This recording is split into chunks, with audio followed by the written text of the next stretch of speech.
Evet. İzmit, Kartepe, teleferik şu anda. Çok sakin. Havanın bakmayın güneşli olduğuna, buz gibi yayla. Resmen yayla. Ne? Hadi baş. Mehmet Ali de.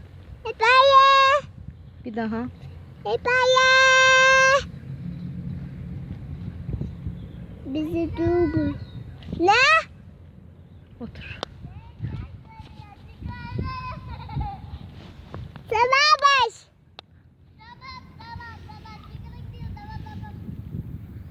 Şeye gidecek mi?